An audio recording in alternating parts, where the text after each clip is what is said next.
Welcome back to the channel of truth, trust, and transparency. Today, I want to put together a short and sharp, concise video to show you and tell you the 4 ways to get into property development. As I've said in previous videos, a lot of people think property development is sexy.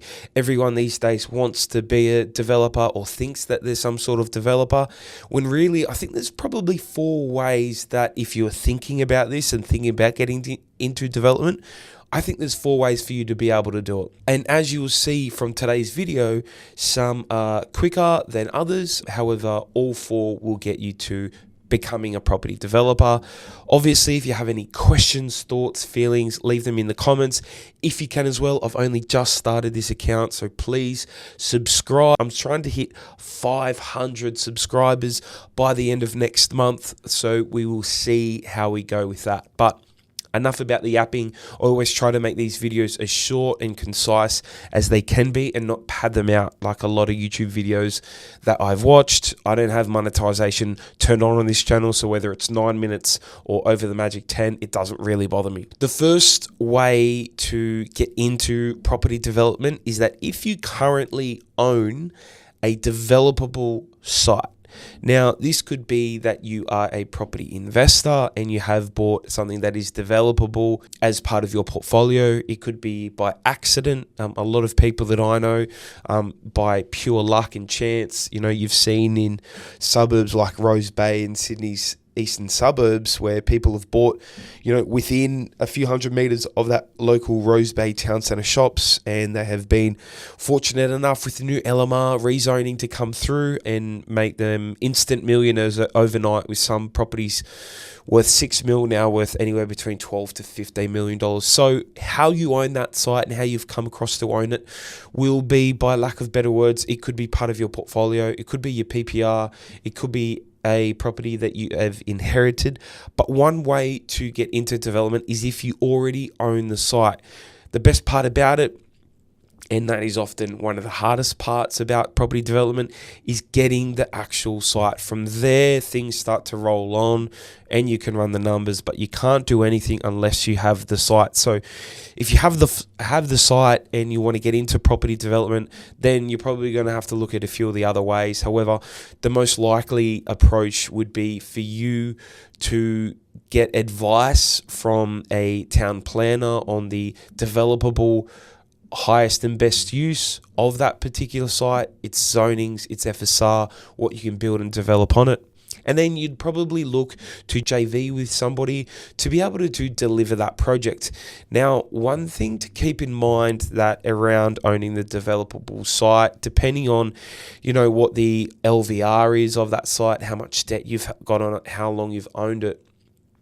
Some people, if they've got $1 million site and, it's got no debt on it because it's been in the family and they've had it for that long, I'll use a very quick high-level example.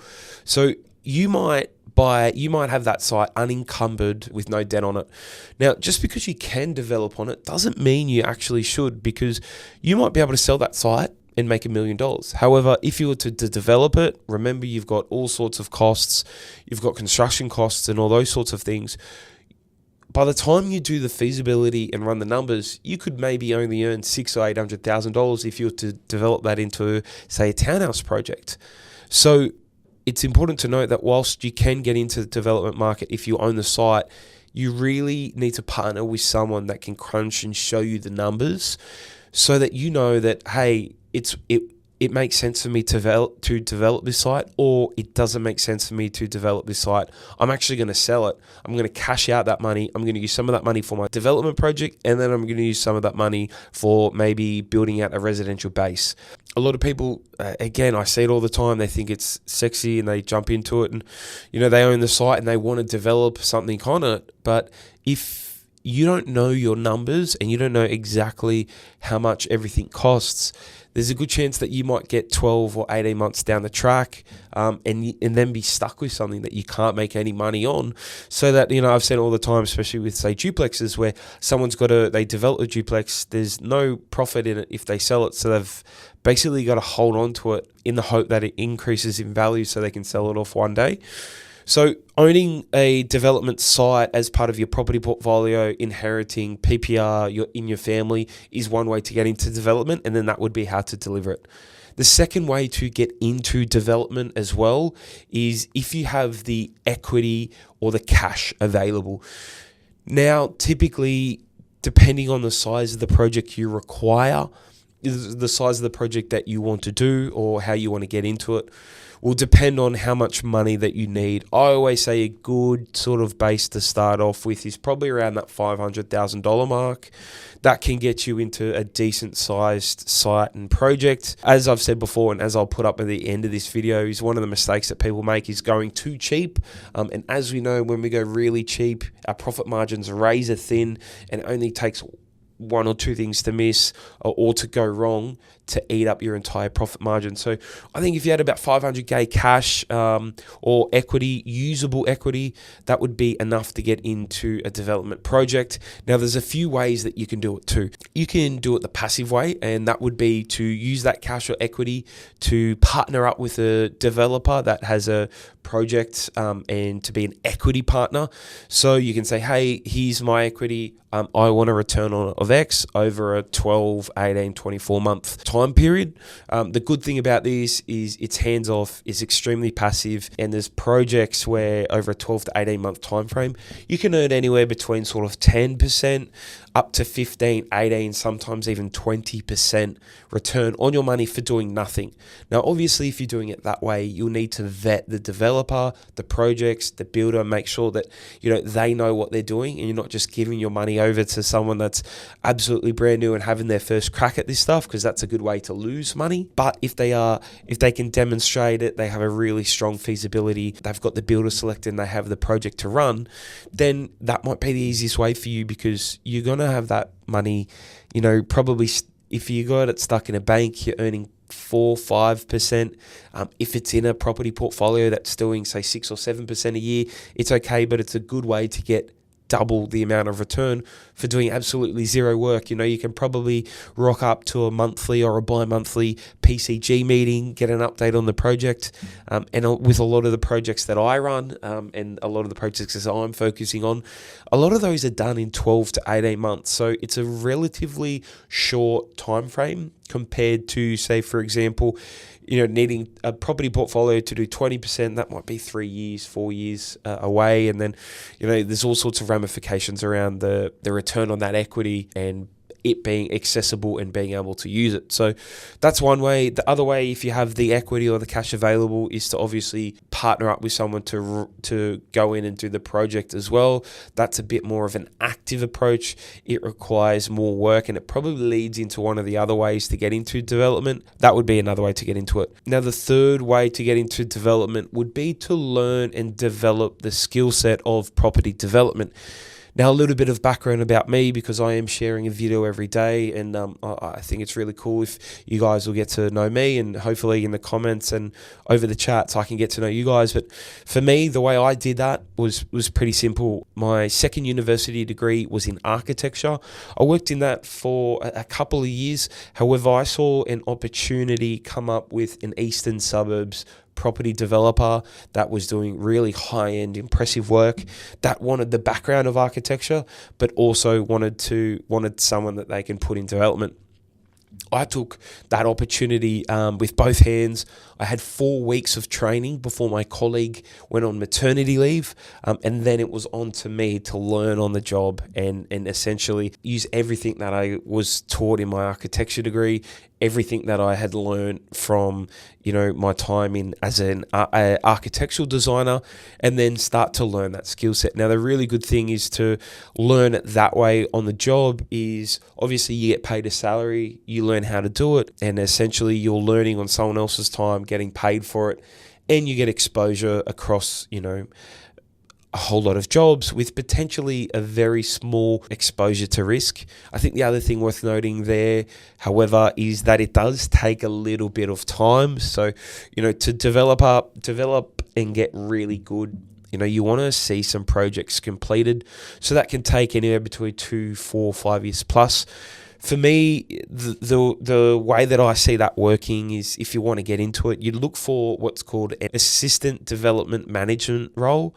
Assistant ADM, or assistant development manager, is someone that would assist what's called a development manager, and that was the role that I basically had in my working career, where you work on everything from site acquisition to planning to design to DA, submission, approval through council, construction certificates, to getting the project branded, marketed, sold, built with the project construction team, getting occupational certificate, defects. I can even remember back to the early days. I used to do defects. We used to do defects on pen and paper, and it was extremely painful going into apartments and seeing everyone putting the blue dots everywhere. But it taught me a lot, and that particular skill set and that particular experience with that developer, because they were such a small family boutique developer, they actually had me doing everything. They actually had me doing everything from, your DAs, your design work, to submissions, dealing with council, to a lot of the construction-based tasks that would probably be outsourced to, a contracts admin or a project manager. I had a quite established and older project manager at the time. He got me to do a lot of the dirty work. However, I'm grateful for it, because now I've learned the entire process. I know what to do. So learning or develop that skill set, I guess half of it is in that working environment. Another half is what you can get for free on the internet. I'm going to try and start to put more free development content out on this YouTube channel, so please stick around. I want to show you guys through my projects, through my thinking, through how I assess sites, through funding and all that kind of stuff. So there's the learning, what you can get online, and then there's obviously the learning and skill set that you can get from courses. Now, word of warning, and the courses that I've seen currently on the market, they're probably, the issue that I have with them is that they're from a lot of people that are theorists. What do I mean by that? A theorist is someone that knows the theory but doesn't practice the thing. So they're guys that have been teaching for 20, 25 years, but don't have the finished projects to show for it. Can't go down the road and say, this is what I've built, this is a past project of mine. Whereas me, for example, I've got projects in Sydney, Greater Western Sydney, anywhere from granny flats to duplexes to small scale apartment buildings to 50 plus apartment buildings up until into the hundreds. So I actually can show you those finished projects. A lot of the people that run those courses are the theorists that know the theory, but I know firsthand from both the study and then the practice, when you start to do these projects for yourself is where you learn the absolute most. I'm still learning on projects 10 years later, and that's because I've developed that skill set, but because I'm practicing it in real life. So that would be number 3 way to get into property development, is learn or develop the skill set. A bonus points if you have any sort of background in real estate, that would be useful as part of that development process. Developers are always looking for people that are in sales, that are in property analysts, that are, branding and marketing or architecture, valuation. Those sorts of backgrounds really come into a really valuable skill set. So if you have any of those skill sets, then it would be around, trying to learn from developers and, get a job, ADM, development manager, something like that. You can even work for free, internships, all those things. I had a guy message me on inboxes the other day wanting to get a job in the eastern suburbs. And I said, look, these are the developers that you want to go to. This is probably how you're going to approach them. And this is what they're good for. These are their projects, etc., etc. So like going to a developer with some sort of skill set is great. Obviously, you need to find a way to be of value to them. They've got massive projects. They earn a lot of money.